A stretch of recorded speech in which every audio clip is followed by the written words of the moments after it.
Hola, ¿qué tal? ¿Cómo están? Muy buenos días.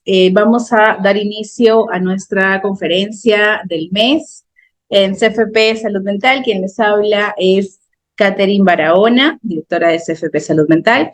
El día de hoy vamos a hablar acerca de las consecuencias psicológicas de la pornografía y tenemos como invitada para esta conferencia y conversatorio a la psicóloga María Fe Cobo, responsable del área de adultos de CFP Salud Mental. ¿Cómo estás, María Fe? Hola, psicóloga Catherine, muchas gracias por estar aquí a todos los participantes.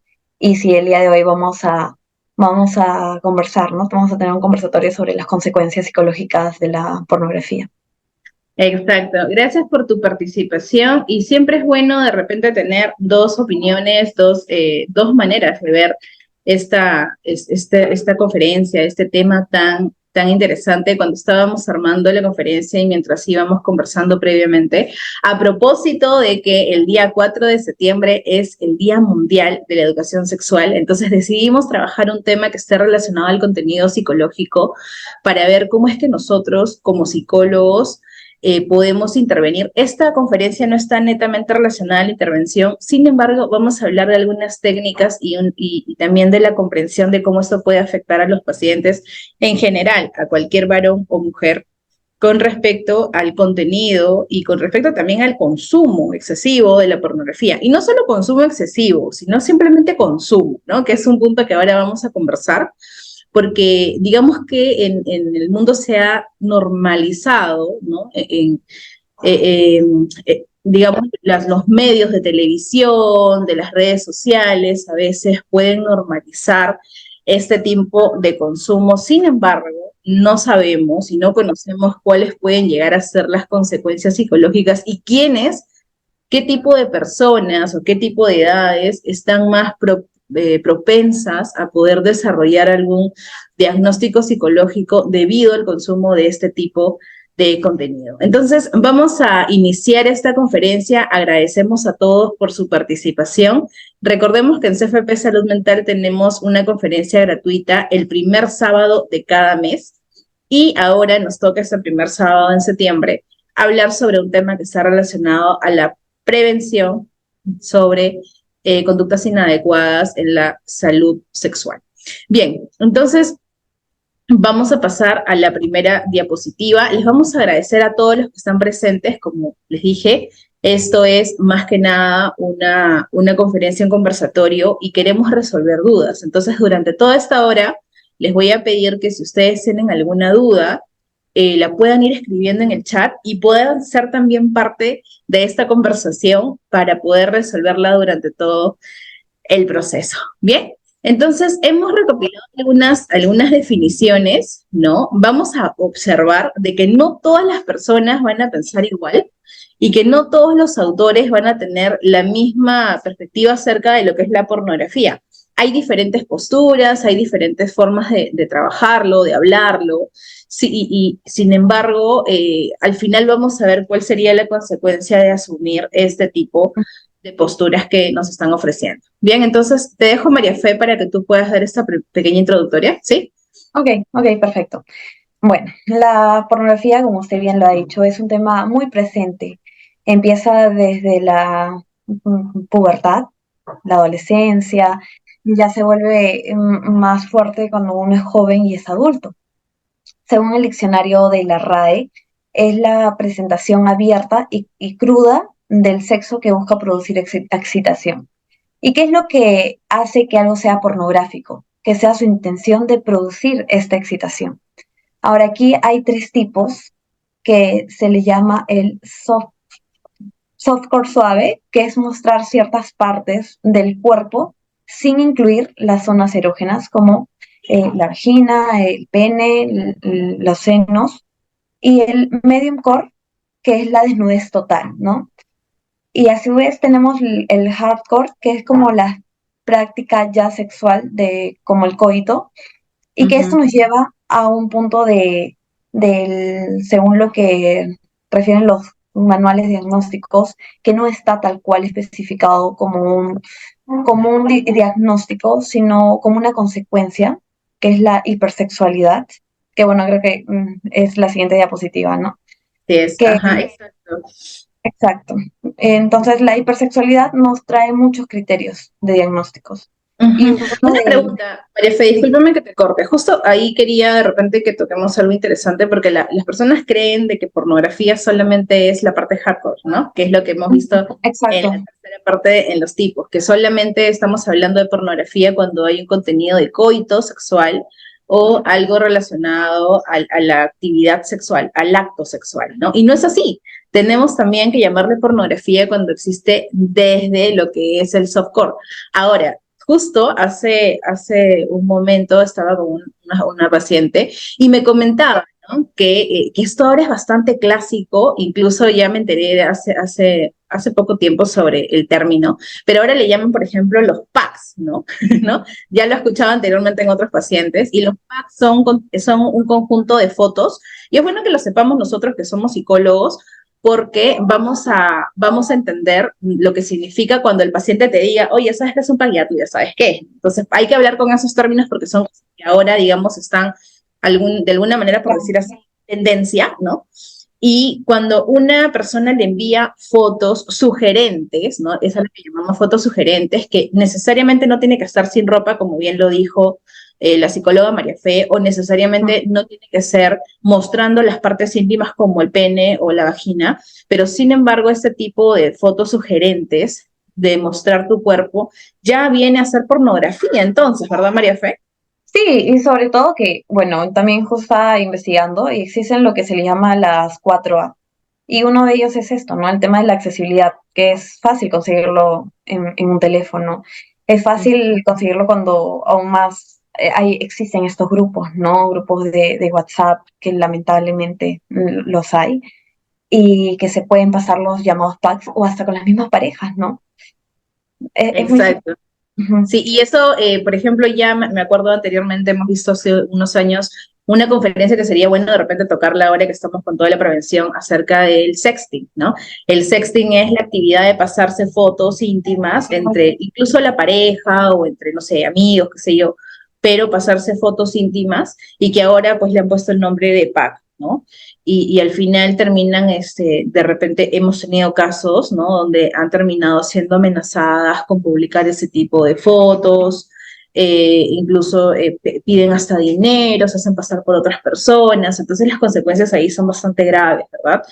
Bueno, entonces una vez que nos ha quedado bastante claro que pornografía no solamente es la parte de hardcore que significa, no solamente estamos hablando del contenido del acto sexual, sino también incluso las fotos sugerentes o mostrar partes sexuales, perdón, partes íntimas sexuales, ya estamos hablando de lo que es pornografía. No sé si quieras agregar algo más Sí, hacia... sí, sí me gustaría comentarles justo que me acabo de acordar de las 4As que justo le había comentado que había leído. No se puede entender la llamada problema de la pornografía sin la existencia de estas cuatro.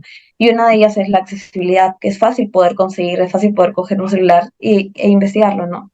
Luego también tenemos el tema del anonimato, que ahora es tan anónimo el hecho de poder conseguirlo, meternos a una habitación y que él pueda verlo y ya no es necesario el comprar, que antes se veía que uno iba a una tienda, a una bodega, a un puesto y compraba, porque existían estos revistas, ¿no? Claro, Exacto. Luego el tema de la asequibilidad, que es barato y es gratuito. Y exacto. muchas personas lo consumen por ello, ¿no? No el sexting sí es cierto que es por videollamadas, por llamadas, porque empiezan a hacer el acto sexual, pero en base a un teléfono, en base a verse, pero no necesariamente todos los pacientes tienen una pareja sexual presente. Entonces, ¿qué hacen? Consumen este tema de la pornografía porque se imaginan y se idealizan cómo va a ser o cómo quieren que sea su pareja. Y bueno, el tema de la aceptabilidad, que es que en varios factores de nuestra sociedad se ha vuelto algo normal. En la actualidad es como algo aceptado por la sociedad en ciertas poblaciones, ¿no? Y, Exactamente. ok, eso es más o menos lo que quería acotar y también acotar el tema de que sí, el tema de las estadísticas, la pornografía online tiene consecuencias porque modifican nuestros estilos de vida. Pero, ¿qué pasa? Que en las estadísticas, en las webs, como, no sé, Netflix, Amazon, Twitter, etcétera, el tráfico de pornografía es lo más, por así decirlo, llevado, Normalizado. normalizado, lo más que lo quieren o que lo trafican, esa es la palabra, lo trafican, ¿no? Ujú. Eso nada más quería. Y no solamente estamos hablando de pornografía de adultos, o sea, lamentablemente el mundo poco a poco, o sea, la sociedad está tratando de incluir también a la pornografía el tema infantil de animales y otras cosas, y estamos hablando de que si seguimos en la misma línea más adelante, esto es muy probable que también se vaya normalizando, ¿no? Incluso ahora hay una pelea, estamos hablando de grandes marcas, ¿no? Hay peleas que, bueno, no vamos a mencionar los nombres, pero hay grandes marcas que ya en el tema de la publicación de series están tratando de incrementar, normalizar, incluso hasta no recibir películas que están de repente evidenciando este tipo de pornografía infantil dentro de las, ¿no? De las, digamos, de los dueños de las series y este tipo de cosas. No están rechazando porque de alguna manera, y no sabemos qué sucede, pero lo que está pasando es que están tratando de normalizar esa situación y que nosotros hablemos en este momento de las consecuencias de la pornografía e incluso ya se convierte en algo, pero ¿por qué acaso es algo malo? Porque mucha gente piensa que es normal, que está bien que lo hagas, ¿no? Pero no sabe que al no poder manejar adecuadamente este contenido en tu cerebro, estás generando problemas graves, que ahora los vamos a conversar, y al final terminas lastimándote psicológicamente y tu salud mental se ve deteriorada. Esto, a consecuencia, vamos a tener más adelante de que tengas problemas familiares, problemas con la pareja, y son casos que nosotros vemos día a día.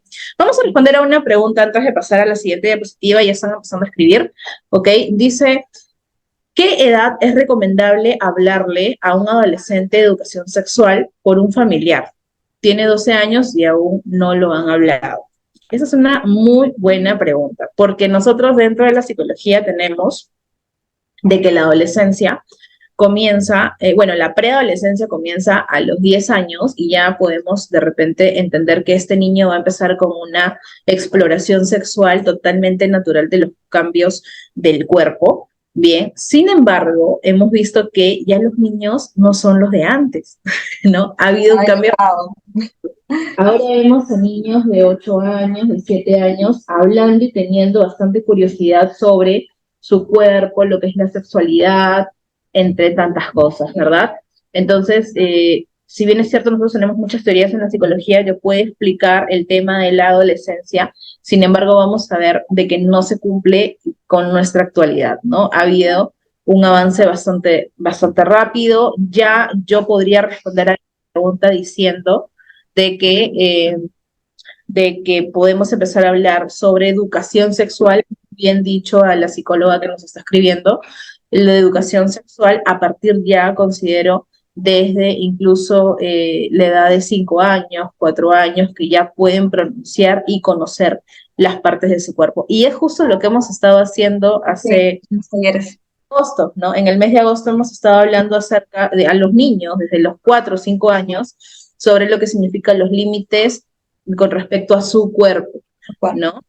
Exacto. ¿Por qué hablamos a los niños de esa edad? ¿Por qué? Porque los niños ya están teniendo ese contenido en el colegio, ya se está escuchando hablar de estas cosas en casa porque la gente lo está normalizando. Y lo que tenemos que enseñar a nuestros niños y adolescentes es a conocer adecuadamente su cuerpo, entender su función y cuáles son los límites con respecto a otras personas consigo mismo, ¿no? Entonces, yo te sugiero a esa pregunta de que ya 12 años ya le hablaron hace rato de lo que es la educación sexual. Si no lo hicieron los padres, lo hicieron los amigos del colegio, o sabes qué, lo hizo mismo Internet, porque hasta en los dibujos ya vamos a ver este tipo de contenido. Entonces, cuanto más pronta sea esta comunicación de los padres hacia los hijos o buscar ayuda profesional para poder hacerlo, yo creo que sería lo más adecuado. No sé qué dices tú, María Fe. no, sí, claro que sí. Sobre todo creo que hace aproximadamente 2, 3 días ha salido una noticia de un colegio muy conocido acá en Lima que Ajá. acusaron a los mismos escolares de manipular fotos de sus compañeras, ¿no? Y eran chicos de 11, 12, 13 años. Entonces con la inteligencia artificial las han desnudado a las chicas y Dios las han mío. metido en estas fotos. Entonces es algo que es noticia de todos los días. y que, como usted dijo hace un rato, hay maldad. Sí, Entonces, el tema de la maldad está ahí y se venden. ¿Y qué pasa con estas niñas? No puede que ellas no hayan tenido la intención de tomarse la foto con el fin de que los compañeros puedan hacer esto, pero el verse involucradas y el no saber qué está pasando, eso les genera ansiedad. ¿Qué es lo que está pasando? Nadie me explica. ¿Por qué hay tantos padres? ¿Por qué mis padres están gritando? ¿Qué están haciendo? ¿No? ¿O por qué me llevan al psicólogo? ¿Por qué la profesora me saca aquí o por allá? Entonces, yo estaba viendo un poco más de cerca el caso y es algo muy fuerte que ha pasado y lamentablemente pasa bastante, porque decían en los comentarios, no, eso también pasa en el colegio de mi hija, eso también pasó acá, no les dicen, no les llaman por sus nombres a las partes íntimas y los chicos cuando se han expresado de me ha hecho esto aquí, me ha hecho esto allá, no les han entendido. Y justo eso se vio claro en nuestros talleres de los niños, ¿no? Porque sí es necesario desde los 4 o 5 años poder conversarlo, ujú, normalizar el nombre de las partes de nuestro cuerpo, ¿no? Muchas veces le llamamos por etiquetas de, ay, la colita, ay, esto, ay, por aquí, ay, por allá. ¿Y qué pasa cuando un niño presenta algún tocamiento? No, es que me ha tocado la mariposa. ¿Pero qué es la mariposa? La mariposa. ¿Pero qué es? Entonces, al no conocer el nombre por miedo, por vergüenza, porque nosotros mismos como padres les enseñamos eso, a tener cierta vergüenza, ellos también la tienen, la adquieren y les da vergüenza decirlo por su nombre, ¿no? Entonces no vamos a identificar qué es lo que pasa hasta que lo señalan o hasta que lo expresan verbalmente. Así que sí, exacto. estoy de acuerdo. Hay que hablarlo, exacto, hay que hablarlo. Y bueno, estamos retrocediendo el tema infantil en Sí. este aspecto porque queremos ver desde dónde nace todo esto, ¿no? Ujú. Y todo nace, de hecho, porque estamos hablando de una nueva generación a la que sí se les va a hablar acerca de lo que es las partes del cuerpo, pero si nos ponemos a pensar nosotros mismas, ¿no? Cuando éramos pequeños ya era tabú, o sea, ya hasta nosotros hemos tenido ese tema de tabú de no poder hablar sobre esas cosas, ¿no? Yo recuerdo, mira, voy a hablar un tema personal, yo recuerdo muy claramente cuando a mí por primera vez tuve la menstruación y yo hice un comentario delante de mi mamá y mi tío sobre que me dolía porque me había venido, ¿no? Por primera vez. Y mi mamá, Dios mío, su cara era como si algo mal hubiera dicho, no sé, algo horrible hubiera hablado. Y después me dijo, nunca hables esas cosas delante de tu tío, porque, y entonces, y yo me acuerdo, bueno, no recuerdo más, solamente me acuerdo eso porque me preocupé, yo pensé que había hecho algo malo, ¿no? Pero no es nada malo, o sea, en verdad tenemos que aprender a normalizar de que nuestro cuerpo actúa y tiene ciertas cosas y que son totalmente naturales y de eso no hay que tener temor de hablar. Al tener temor, tabú y al tapar esa situación, ¿no? Al taparlo, es donde es peor la curiosidad. O sea, cuanto más ausencia de información exista, más curiosidad van a ser en el niño y en el adolescente con respecto al tema. Entonces, esa es la razón por la cual ahora en nuestra generación de adultos, esta curiosidad que es tan accesible, como tú acabas de comentar, María Fe, de las 4A, ¿no? Al tener al alcance de algo que toda la vida se ha tapado, pues ahora en los adultos es mucho más sencillo tenerlo y es donde lamentablemente ha incrementado en las estadísticas los problemas y las consecuencias de trastornos en el tema de la sexualidad. Y ahora vamos a conocer cuándo es que hablamos de un problema sexual. Vamos a ver la siguiente diapositiva porque primero sería bueno que expliquemos qué cosa es el DSM-5, ¿no? Para que las personas lo puedan conocer. Y cuándo hablamos de un problema o trastorno en este aspecto. María Fe, te dejo con esto. Ok, el DSM-5 es un manual diagnóstico y estadístico de los trastornos mentales, es lo que nosotros lo usamos, es nuestro, como nuestra Biblia en los psicólogos, ¿no? Y bueno, aquí una consecuencia de la pornografía es el trastorno de hipersexualidad. Acá hay criterios diagnósticos. Existe el tema del tiempo, que es el criterio A, que bueno, como dice acá, es durante un periodo de al menos 6 meses, que presentas fantasías sexuales recurrentes o intensas, impulsos sexuales y conductas sexuales en 4 de los 5 criterios que podemos observar aquí. La primera es el consumo excesivo del tiempo de fantasías o este llamado pornografía, el estar planificando, el participando en conductas sexuales.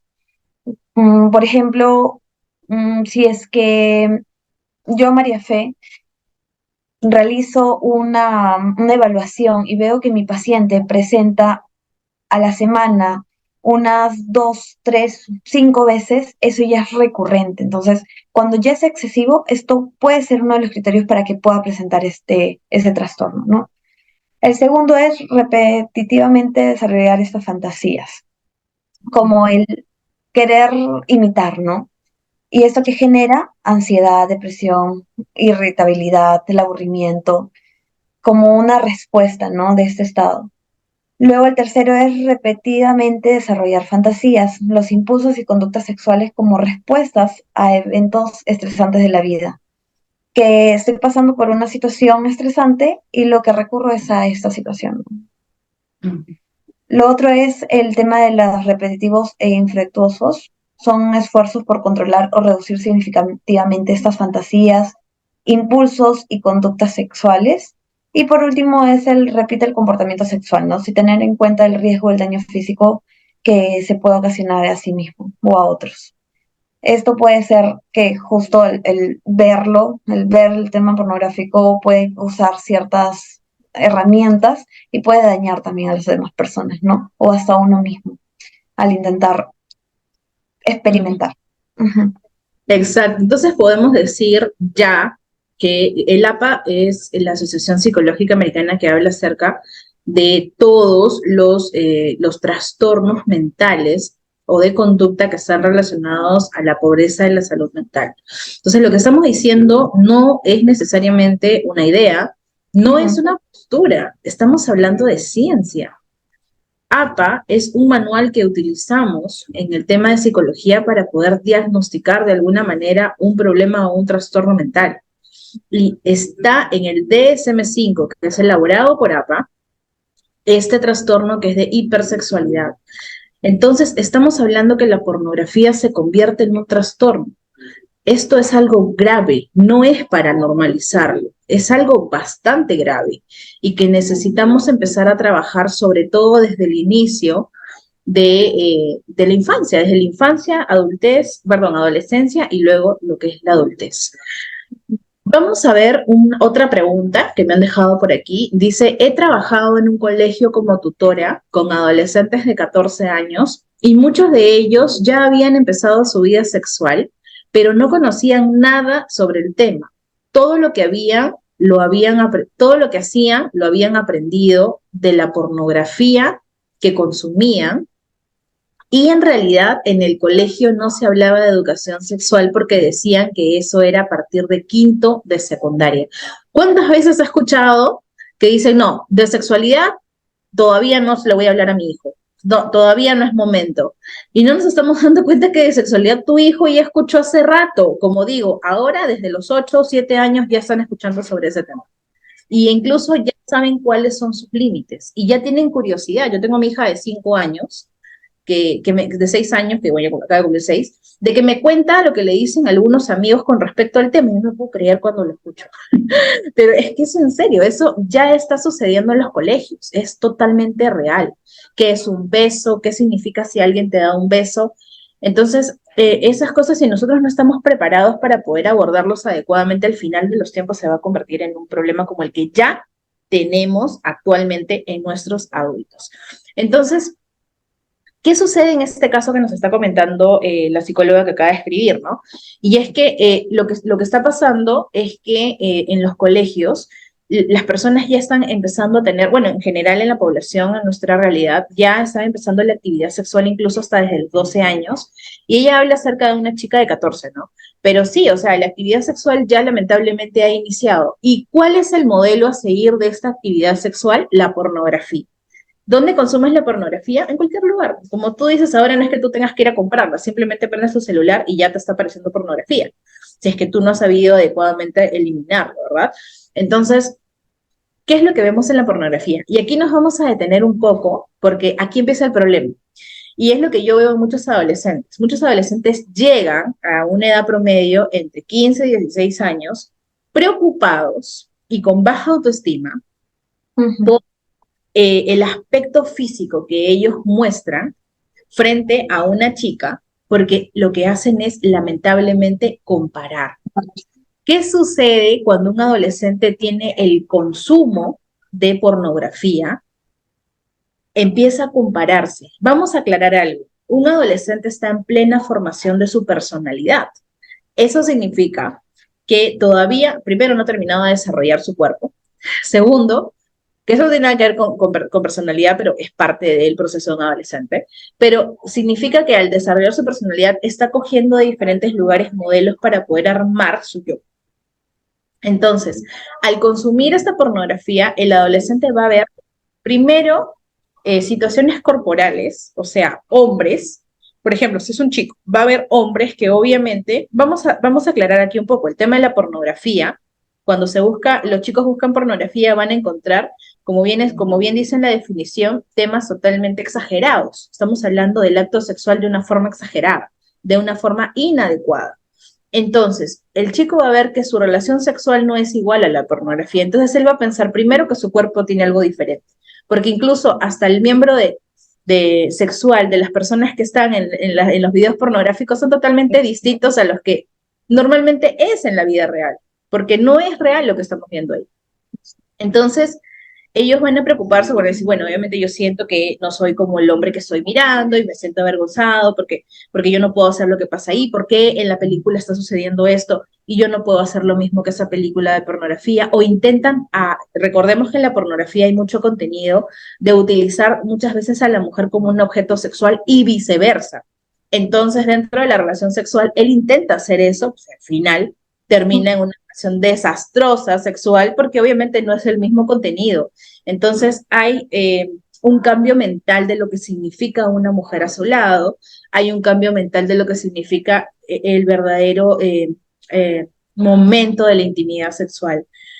Y bueno, ya más adelante vamos a hablar de algunas disfunciones que se dan por esto, pero ese es el tema que vamos a ver ahí en el caso de los adolescentes. Entonces hay una baja autoestima, el chico viene terrible porque piensa que algo está mal en él, y no es que esté algo mal, simplemente que lo que está viendo es sumamente exagerado, ¿verdad? Y no sé si tienes algún comentario del tema, María Fuentes, de leer. No, sí. Sí, sí, sí, claro que sí. El tema de la autoestima es una de las principales consecuencias, ¿no? Porque se comparan. Llega el momento, esperan que sus parejas le den lo mismo que ellos miran en la pornografía. Entonces, al no darme, mi autoestima baja. O al no tenerlo, lo que veo, mi autoestima baja. Entonces, sí, no son tan tolerantes, ¿no? Respecto a esas situaciones. Pero bueno, el tema de las consecuencias lo vamos a ver más adelante. Luego, acá hay otro comentario que dice, ¿por qué los padres de familia piensan que al hablar de sexualidad a los hijos incitan a tener una relación sexual? ¿Por qué piensan eso los padres? Porque estamos hablando, si estamos hablando de padres, estamos hablando de personas de 20 años a más en promedio, ¿ok? Y recordemos que el tabú lamentablemente todavía existe en nuestro país. Eso quiere decir que hemos sido criados con tabú, y al ser criados con tabú, entonces pensamos de que al hablar de ese tema hay que ser muy cuidadosos, ¿no? Y prohibimos incluso al colegio, a diferentes lugares hablar del tema, cuando en realidad lo que necesitamos es que el niño pueda escuchar todas las versiones y aprender a discernir entre lo que le conviene y no le conviene, entre lo que le hace bien y lo que no le hace bien. Entonces, yo no voy a limitar a mis hijos a que puedan escuchar de repente otras versiones acerca de ese tema. No puedo tapar los oídos, tengo que hacer que escuchen todas las versiones, y lo único que puedo hacer yo como padre, lo único que puedo hacer yo como madre, es ayudarle a mis hijos a discernir entre lo que te conviene y lo que no te conviene. ¿Te conviene ver pornografía? No, ¿por qué? Precisamente lo que estamos hablando ahora es para capacitarnos. ¿Por qué no podemos ver ese tipo de contenido sexual abrupto? Porque obviamente ver una comparación, estás desarrollando recién tu personalidad y te va a afectar grandemente esa situación a ti, porque no es lo que vas a encontrar en tu primera intimidad sexual. Definitivamente, ese hombre que estás mirando ahí no vas a ser tú. Y esa mujer que está ahí tampoco va a ser tu pareja. Entonces, eso es muy necesario aclarar, ¿no? Porque si no empiezan las distorsiones sobre la situación. Bien, acá hay otra, dice, a los chicos con habilidades diferentes también se le tiene que hablar sobre educación sexual. Bueno, muy buena pregunta, es probable que sea alguien relacionado al tema de la psicología clínica educativa, ¿no? Porque ellos trabajan con pacientes que tienen diferentes habilidades diferentes, habilidades diferentes, ¿no? Como por ejemplo, una persona que tiene autismo, una persona que tiene TDA, una persona bueno, diferentes trastornos que se presentan. Y la pregunta es, ¿será adecuado hablarle a estos niños sobre el tema? ¿Tú qué dices, María Fe? Yo creo que en base a lo que ellos pueden llegar a un tema de comprensión, sí se les puede conversar, sí se les puede. Y de lo más básico, ¿no? Como dijimos hace un rato, a los niños no se les está, a los niños de 4 o 5 años que hemos tenido el taller en el mes de agosto, no se les ha hablado exactamente de las infecciones de transmisión sexual o de la pornografía o de las consecuencias, sino de aprender a conocer un poquito más qué cosas son las partes de nuestro cuerpo que no nos pueden tocar, las limitaciones que pueden existir. Entonces, las personas con habilidades diferentes, claro que sí se les puede conversar. Claro Exacto. que, claro que en base al psicólogo clínico educativo ya lo maneje, ¿no? De cierta manera en un programa o en base a los padres también, en conjunto a ellos, claro que sí se puede trabajar. Exacto, y con más razón, si es Claro. necesario, porque tenemos muchas denuncias y casos de abusos sexuales dentro del hogar, precisamente ese tipo de niños que de repente no tienen la capacidad de poder decir, oye, me ha tocado mi tío, me ha tocado mi primo, porque a veces no tienen la forma de cómo hablar. Entonces sí es necesario enseñarles a estos niños los límites, con mucho más razón. Eso nadie lo toca, ¿no? ¿Por qué? Porque ellos tienen que entender que su cuerpo tienen que cuidarlo de alguna manera y que, como bien decía la canción que trabajaban aquí en el taller, no todas las personas son buenas, hay adultos malos, ¿no? Y ellos tienen que entender esa situación. Muy bien, vamos a seguir hablando entonces un poquito acerca de este tema. Bueno, aquí está un poquito más de lo que es el DSM-5, ¿no? Eh, Ahí está. ¿Qué conductas están relacionadas a este trastorno que hemos hablado de hipersexualidad? Por ejemplo, está el tema de la masturbación, el contenido de consumo excesivo de pornografía, relaciones sexuales consentidas con adultos, prácticas sexuales y a través de internet, cibersexo, que es lo que habíamos hablado hace un rato. Y bueno, todo ese tipo de comportamientos sexuales que al final terminan distorsionando el contenido sexual de una persona, ¿no? Y el CIE-10 también nos hablan acerca de algunos trastornos que están relacionados a la pornografía. Entre ellos tenemos, por ejemplo, la eyaculación precoz, ¿no? Y vamos a hablar un poquito ya de las consecuencias en los adultos, ¿no? Vamos a hablar sobre la consecuencia de los adultos del contenido de pornografía. Mira, eyaculación precoz y fracaso de la respuesta genital. ¿Te parece, María Fe, si tú hablas de la eyaculación precoz y yo hablo del otro? Sí. A No, ver. está bien, sí. Bueno, sí se ha visto bueno, como lo repito, según poder ver cuáles son las consecuencias en específicas, porque no es que nosotros entreguemos una hojita y nos puedan decir, ¿no? Sí, aquí yo tengo esto, yo tengo lo otro. ¿Por qué? Porque la pornografía no es algo que sea bien visto para todos, ¿no? Entonces, ¿qué pasa? Lo omitimos.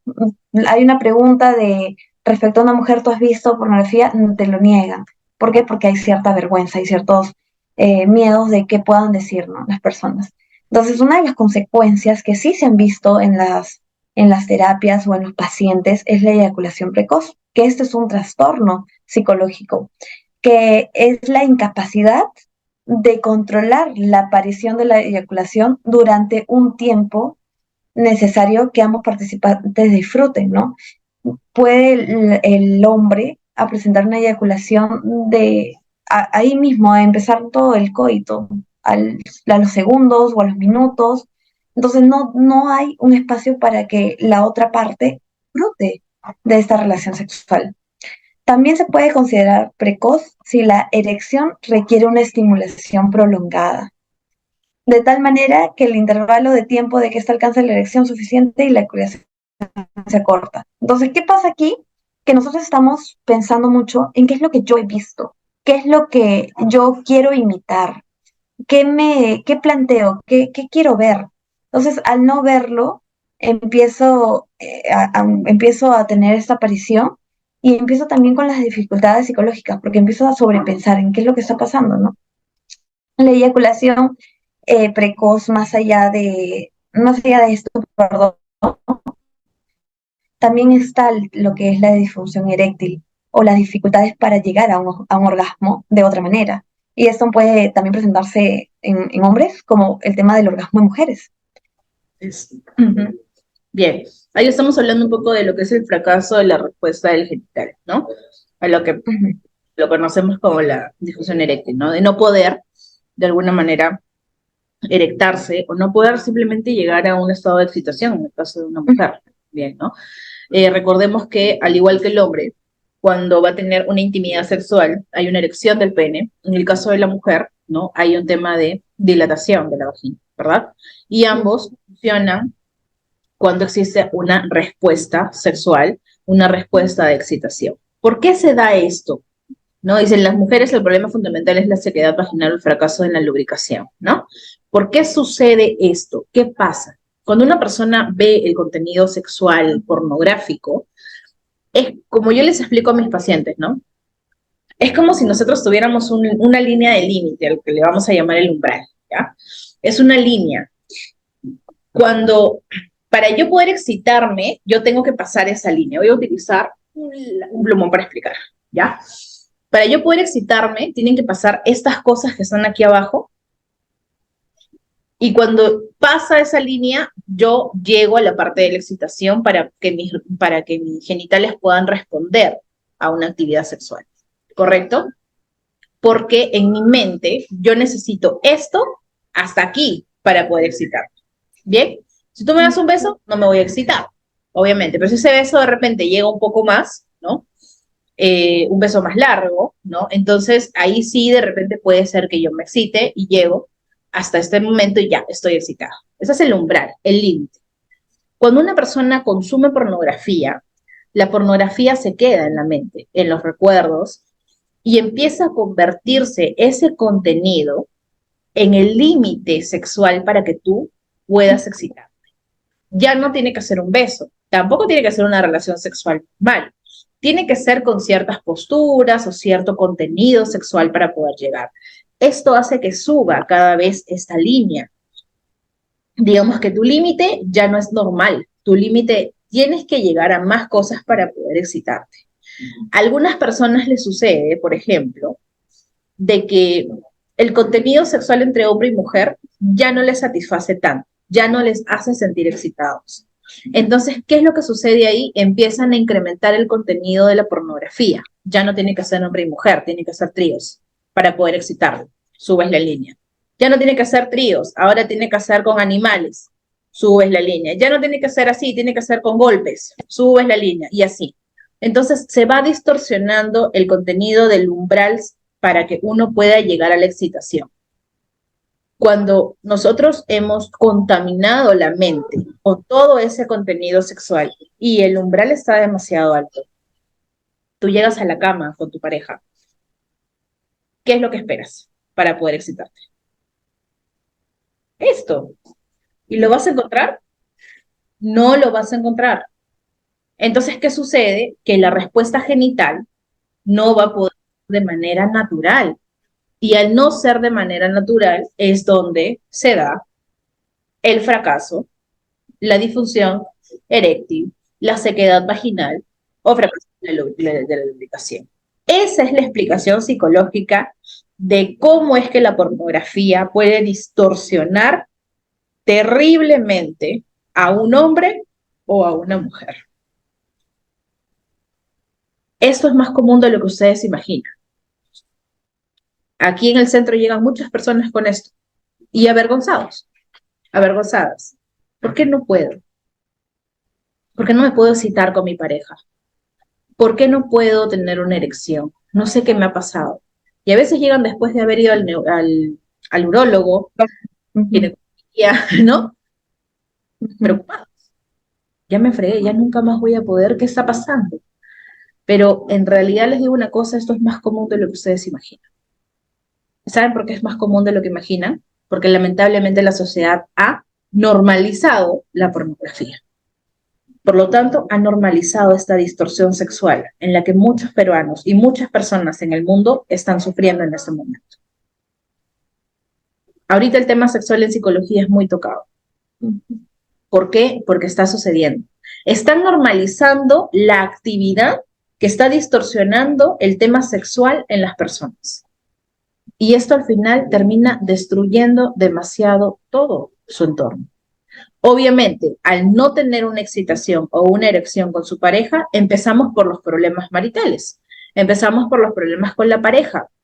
¿Por qué? Porque no está, obviamente, teniendo una respuesta sexual, empiezan los problemas entre pareja, vamos a no solamente trabajar con el paciente, sino también trabajar terapia de pareja, porque es necesario conversar y explicar la situación para que ambos se puedan entender y manejar esa situación.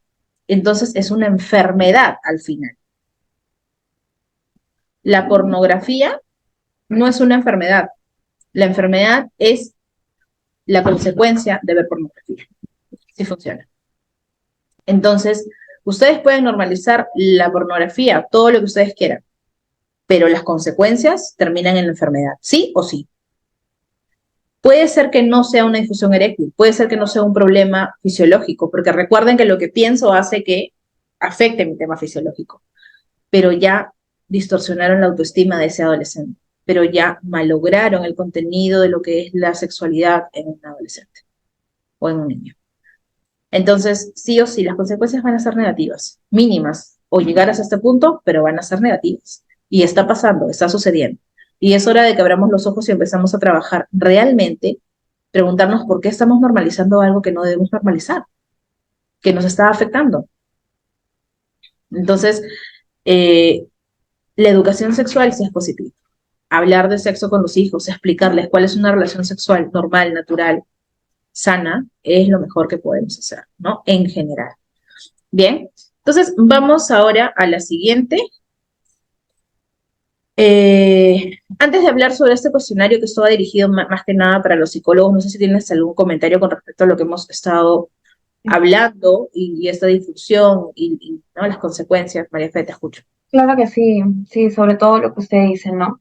Necesitan las personas que ven pornografía un estímulo que les genere una satisfacción inmediata.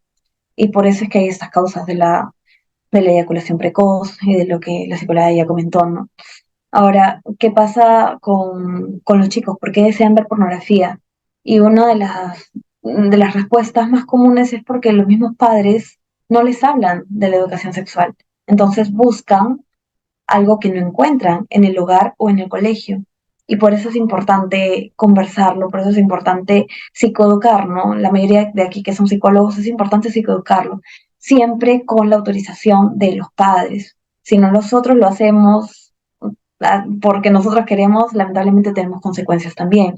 Entonces siempre es importante psicoeducarlos con la autorización de los padres y con el objetivo de darle la importancia, ¿no? La importancia de vida a este tema para que ellos no puedan buscar en otros lugares o en otras páginas que hay de libre acceso, porque nosotros buscamos, no sé, videos de películas o algo así, y automáticamente nos aparecen anuncios de pornografía.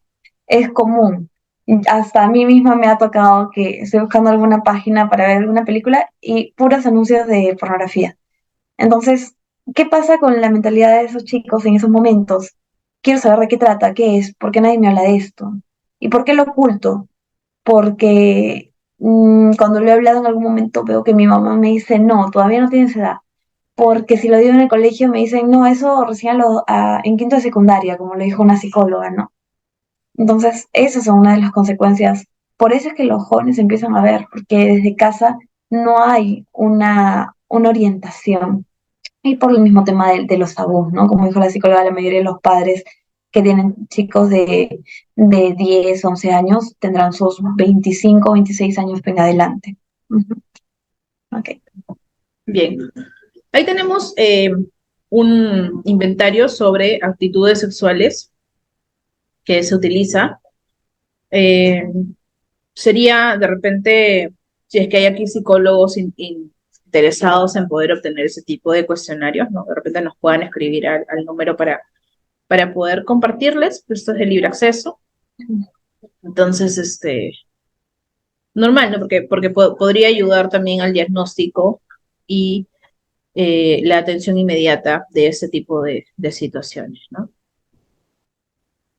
Bien, aquí tenemos, por ejemplo, en lo que es intervención. ¿Cuál es la primera intervención que vamos a realizar? Dice la psicoeducación. ¿Qué es la psicoeducación, María Fe? Ya, Disculpe.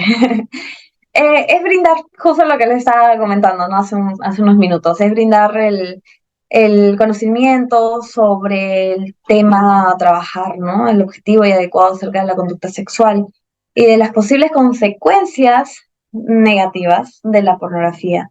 La psicoeducación no es una técnica que todas las sesiones la usamos, porque siempre se le informa al paciente, ¿no? Hasta los padres mismos se les informa.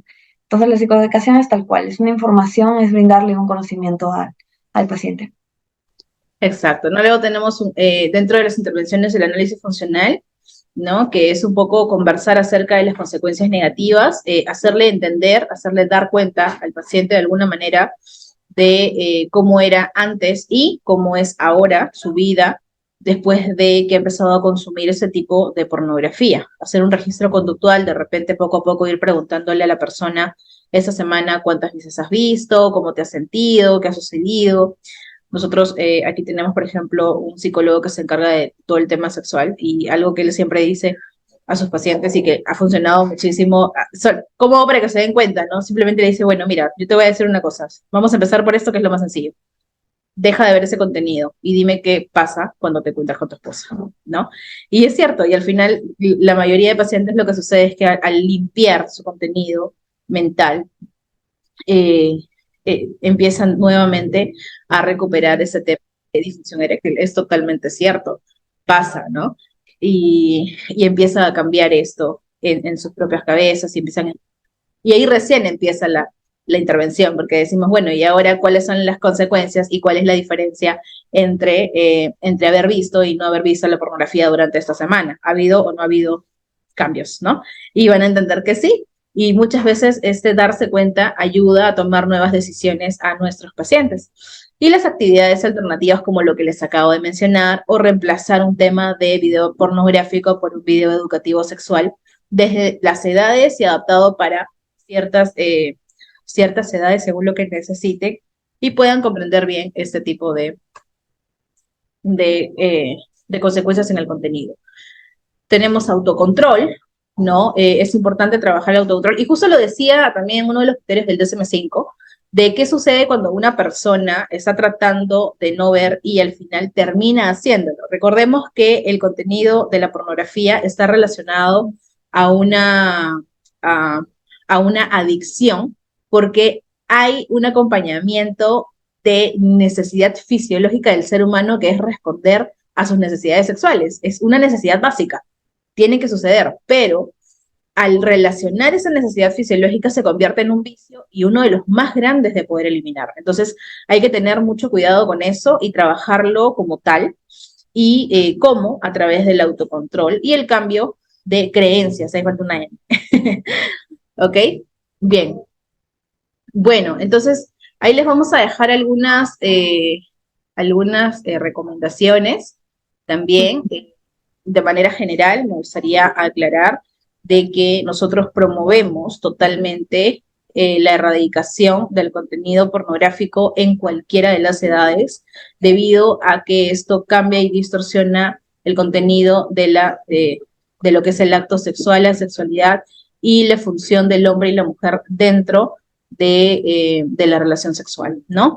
Hemos visto las consecuencias, van desde lo más mínimo, como hemos dicho, en el trastorno de el cambio de la autoestima, la valoración, la misma percepción del cuerpo, ¿no? La desilusión a la comparación cuando todavía no hay una personalidad definida, no solamente en los adolescentes, también sucede en los adultos, pensar de que de repente la persona que nos acompaña en el tema sexual no es adecuada porque no está haciendo lo mismo, como dijo María Fe del contenido, y todo eso hace que haya repercusiones no solamente a nivel de pareja, personales, sino también a nivel general, con la familia, con el mismo entorno social. Hay pacientes que, por ejemplo, llegan y te dicen que ven pornografía cuando van a una reunión familiar y para poder relajarse se van al baño y ven un poco de pornografía porque eso los hace sentir mejor. Entonces ahí tenemos que, de todas maneras, buscar ayuda psicológica porque estamos reemplazando este tipo de contenido de una manera inadecuada con conductas que nos ayuden a manejar nuestra ansiedad. Entonces, ya hay una distorsión mucho más allá de la pornografía y es importante abordarlo de inmediato. Bien, es un trabajo no solamente de la persona que lo sufre, sino también la que lo acompaña en ese tema sexual, que muchas veces es la pareja. Ujú. Bien, entonces, ahora sí, si hay alguna pregunta más para poder cerrar la conferencia. Mientras tanto, quiero agradecer, no sé si la psicóloga María Fe tiene algunas palabras finales para poder Bueno, dar. en realidad lo último, y creo que no lo hemos tocado, la última consecuencia que sí me gustaría que tengan en claro es que también podemos llegar a un tema de violencia, ¿no? Y sobre todo más con el tema de la mujer. Este tema de la pornografía se refuerzan los estereotipos de género, ya que las mujeres se ven muchas veces denigradas por sus mismas parejas, por lo que desean ver, ¿no? Por las expectativas que tienen. Entonces, lo que empieza a preocupar es que se erotice la violencia y que se traduzca como a los vínculos cotidianos que no se deberían de dar. Y bueno, en realidad agradecerle también a usted, psicóloga, por la invitación y a todos ustedes por participar. Y bueno, ¿alguna pregunta, alguna duda por último? Creo Bien, que sí, creo que hemos respondido a todas las preguntas durante la conferencia, no nos ha faltado ninguna. Igual agradecerte por la participación, que es muy valiosa en este proceso. Recordar a todos los psicólogos que están presentes de que estamos en el mes de la promoción de la salud sexual. Salud sexual significa de que necesitamos hacerle recordar a la población de que en el tema de sexualidad hay muchos problemas también de que nos pueden afectar, sobre todo psicológicamente. Y uno de estos es el tema de la pornografía. Hay varios, pero creo que este es el que más está atacando a nuestra sociedad. Les agradezco a todos por su participación. No se olviden, por favor, de llenar su link de asistencia que han estado enviando. Igual se los voy a volver a enviar y recordarles de que les vamos a estar enviando a todos ustedes también la siguiente conferencia que vamos a tener para octubre. Recordemos que es gratuita, todos pueden participar y pueden ser certificados si son profesionales de la salud mental para, eh, para que puedan tenerlo también parte de su vida. ¿Ok? Muchísimas gracias a todos. Eso sería todo en CFP Salud Mental. Hasta la próxima. gracias. Hasta luego.